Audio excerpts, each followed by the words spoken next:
En 2005, le manga le plus vendu du Japon, c'est Nana. Grâce à sa capacité à faire quelque chose de rare, parler d'amour. L'émotion la plus universelle, mais aussi la plus complexe. C'est peut-être pour ça que l'on est tous un peu perdus. Alors que tous ces personnages géniaux, même lui dans un sens, nous permettent d'explorer toutes les facettes de l'amour. Et il y en a des choses à apprendre. Dans Nana, on suit l'histoire de deux filles qui ont le même nom, ont le même âge et se retrouvent dans le même train pour aller vivre à Tokyo. Nana Osaki incarne une figure libre et rebelle qui monte sur la capitale pour percer dans le monde de la musique. Alors que Nana Komatsu, que je vais appeler Hachi par la suite, est une sweet girl sans histoire qui souhaite retrouver son petit ami Shoji. Ces deux filles qui n'ont pourtant rien à voir vont se retrouver par un coup du roi des démons peut-être à vivre ensemble dans l'appartement 707. On fera la connaissance des autres membres du groupe de Nana Blast, Yasu le leader à la batterie, Nobu à la guitare, et Shin qui remplace Ren, l'ex-bassiste de Blast, et aussi l'ex de Nana, qui a quitté le groupe pour aller à Tokyo et rejoindre Trapnest, le groupe de Takumi et de Leila. Il y a aussi ce mec dans le groupe, mais il est très secondaire par rapport à tous ceux que je viens de citer. En gros, toutes leurs interactions peuvent se résumer comme ça. La première leçon que Nana illustre, c'est à quel point notre environnement, donc le cadre dans lequel on grandit, peut impacter nos choix et notre vision de l'amour. C'est simple, à part Nobu, tous les personnages ont grandi dans des contextes propices à développer des traumas. On pourrait se dire que Hachi ça va, avec sa petite famille tradie sans histoire, mais on se rend vite compte que personne ne fait attention à elle, et ils assurent juste ses besoins. Quand elle est partie à Tokyo presque sur un coup de tête, personne ne s'est inquiété pour elle. Du coup, commençons par le cas le plus simple, car il y a quand même des choses à dire. Déjà, Nobu représente parfaitement l'archétype du nice guy. Je parle pas du nice guy pas si nice que ça, qui étudie son image de mec pas problématique pour espérer avoir des relations avec des femmes. Non, Nobu est sincère et attentionné. Mais en amour, cet aspect de sa personnalité s'accompagne d'une certaine naïveté. Il se prend pour un chevalier blanc et entretient des relations avec des filles qu'il peut idéaliser et aider. Et c'est le cas depuis qu'il est tout petit. Par exemple, avec Hachi, il ne pouvait pas imaginer qu'elle puisse coucher avec quelqu'un qui n'est pas son petit ami, car à ses yeux, elle est trop douce et trop pure pour ça. C'est donc un gros délulu, ce qui est un défaut en amour, mais c'est pas si problématique, surtout comparé à tous les autres. Et puis, son idéalisme rend sa vision de l'amour assez touchante, en mode il est trop doux pour ce monde de brutes. Sur ce point-là, lui et Hachi sont très semblables. Hey Nana, je veux aimer même si je ne suis pas aimée en retour. Je veux aimer quelqu'un du plus profond de mon cœur. C'est la chose la plus simple. Alors, pourquoi c'est si difficile ? Dès le début, Hachi nous est présentée comme une amoureuse de l'amour. Son besoin de validation masculine est tellement fort qu'elle aime toutes les personnes qui lui montrent un peu d'affection. Si on prend l'historique de ses relations, on a un homme marié qui l'a utilisée comme maîtresse et qui l'a jetée du jour au lendemain alors qu'elle était persuadée que leur amour était réciproque. Puis, elle est sortie avec Shoji, un mec qui lui apportait l'attention qu'elle recherche, mais qui a aussi renforcé son côté de dépendante affective, au point d'avoir comme unique projet que de le suivre à Tokyo. Alors qu'ils ne veulent pas qu'ils vivent ensemble, et surtout, il l'a trompé avec sa collègue de taf Sachiko, ce qui l'a totalement brisé. Si Nana n'était pas là, elle aurait mis fin à ses jours. Ensuite, on a Takumi, l'homme qu'elle idolâtrait depuis des années et qu'il a rencontré alors qu'elle est encore blessée. À travers leur relation totalement déséquilibrée, elle a pu recevoir de l'affection seulement charnelle, ce qui est appréciable, mais c'est pas le genre de relation que Hachi recherche. Elle savait qu'il ne la voyait que comme une fan, mais malgré tout ça, ça ne l'a pas empêché de développer de l'amour pour lui. On a cru voir la lumière avec Nobu et deux hopeless romantiques ensemble. Qu'est-ce qui pourrait les séparer ? Le bébé. Le bébé qui est très probablement celui de Takumi. À ce moment-là, je me disais, c'est pas grave, elle avorte et reste avec Nobu. Mais penser comme ça, ce n'est pas prendre en compte le contexte historique. On est quand même à Tokyo au début des années 2000, un pays très conservateur. Et puis, ce n'est pas comprendre Hachi aussi, qui souhaite remplir son rôle en étant la femme d'eux et aussi une mère. Chose que Takumi peut lui offrir, alors que Nobu pourrait techniquement remplir ses rôles, mais ça lui demanderait beaucoup de sacrifices, comme arrêter la musique et reprendre l'auberge familiale. Et Hachi aime trop Nobu pour lui imposer un tel choix. Avec cette scène, on comprend une triste réalité. L'amour, c'est beau, mais bien des fois, c'est pas suffisant. Hachi aime plus Nobu que Takumi, mais pourtant, c'est lui qu'elle a choisi. Un manipulateur qui a abusé d'elle au moment de l'histoire où elle était le plus vulnérable. Vraiment, cette scène est juste horrible. Et amorce la lente descente aux enfers de Hachi dans les griffes de Takumi.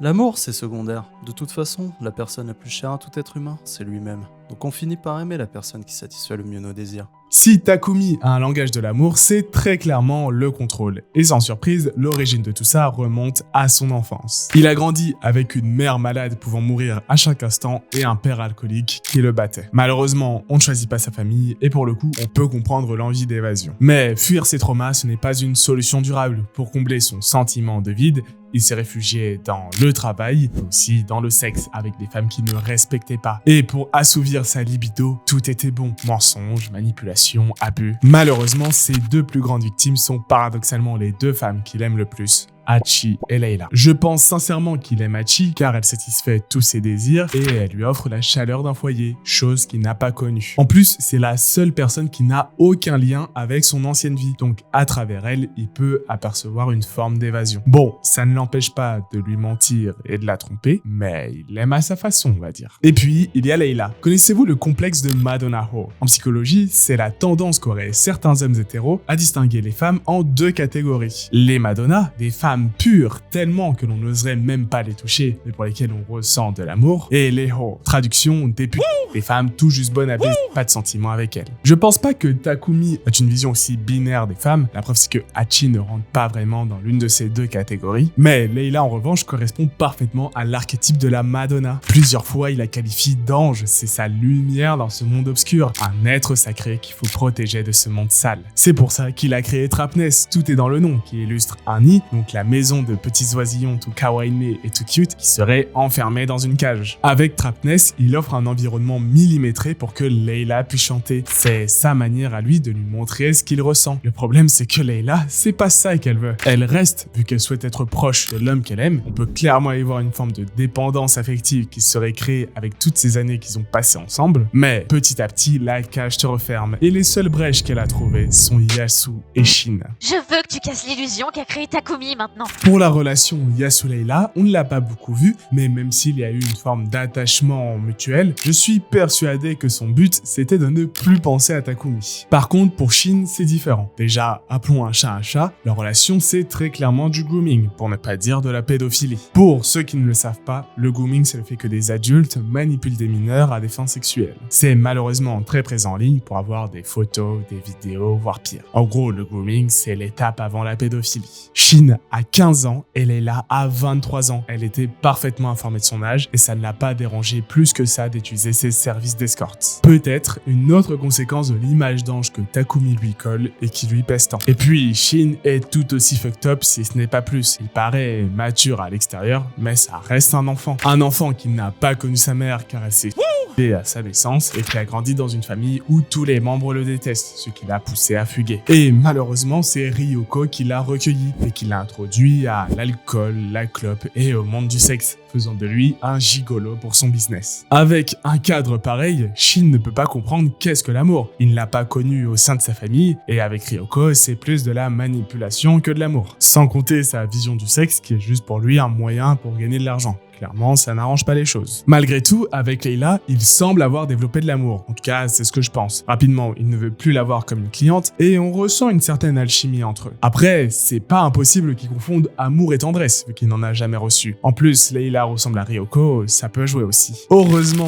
qu'il y a Hachi pour lui donner tout l'amour maternel qu'il mérite. Il nous reste 7 parties du diagramme avec, à mon goût, le trio le plus intéressant de la série. Un triangle amoureux qui a un goût de passion et de poison. On a donc Ren et Yasu qui aiment Nana et Nana qui ressent de l'amour pour les deux. Mais la relation Yasu-Nana ressemble plus à une relation de grand frère petite sœur. Il sait qu'ils ont besoin l'un de l'autre et il ne veut pas blesser Ren qui est quand même son plus vieil ami en sortant avec Nana. Mais il reste près d'elle afin d'être là quand elle en a besoin. En fait, ce qui différencie Yasu de Ren, c'est très clairement leur vision des relations. Pour Yasu, ce qui compte c'est de maximiser le bonheur de ses proches, quitte à négliger ses propres envies. Dans un sens, Yasu surtout est profondément altruiste, ce qui est extrêmement rare. Est-ce que c'est pas ça finalement l'expression de l'amour la plus pure? Et les commentaires pour ça, je vous laisse en débattre. En général, on est comme Nana et Ren, des gros égoïstes. Pour Nana, son égoïsme sentimental repose une nouvelle fois sur ses traumas. Elle a été abandonnée par sa mère et a perdu très jeune sa grand-mère, ce qui lui a causé une peur de l'abandon extrême.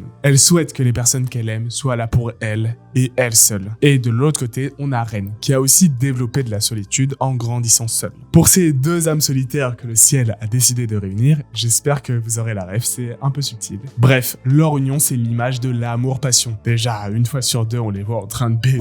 Ils sont clairement accros l'un à l'autre. Mais le problème, c'est qu'ils ne prennent pas le temps de construire leur relation. Pour rappel, l'amour, c'est bien, mais c'est pas suffisant. Et Nana et Ren ont pas du tout la même vision des choses. Ren a une vision assez stéréotypée. Dans l'idéal, il aimerait qu'elle soit une femme au foyer qui cuisine de la soupe miso trop salée et qui fonde une famille, alors que Nana rejette tout ce qui touche à la famille. Elle souhaite être une star de la musique, pas une mère. Elle ne veut pas être la femme de Ren, mais Nana Osaki. Ils pourraient faire des compromis pour que ça marche, mais ils sont trop fiers pour ça. Pour eux, compromis égale compromission. C'est là que la relation devient toxique. Ren a dû choisir entre les deux choses qui comblent sa vie, la musique et Nana. Et en choisissant la musique, il a réanimé son pire traumatisme et créé une cassure indélébile entre eux. Après ça, même s'ils se sont retrouvés, clairement, c'est plus pareil, vu que leur relation était en grande partie basée sur le fait de créer de la musique ensemble. L'ego, c'est vraiment l'ennemi de l'amour. Si Nana avait dit à Ren de rester chez Blast, il serait pas parti. Et pareil, si Ren avait montré cette facette à Nana, ça l'aurait aidé à se montrer plus vulnérable. Je suis sûr que vous connaissez des gens comme Ren et Nana, des personnes qui ne peuvent pas être ensemble pour un tas de raisons, mais qui n'arrivent pas à se séparer, créant un cercle vicieux où l'amour ne se construit pas, mais se consomme. Ren a comblé les moments sans Nana par la drogue, et elle a comblé les moments sans lui en se consacrant à fond dans sa carrière. Et malheureusement, ils ne se retrouveront jamais pour faire de la musique ensemble. Il nous reste une relation à explorer, celle des nanas. Car si au début leur relation semble être purement amicale, on se rend vite compte qu'elle est bien plus complexe que ça. Leur amour est fusionnel.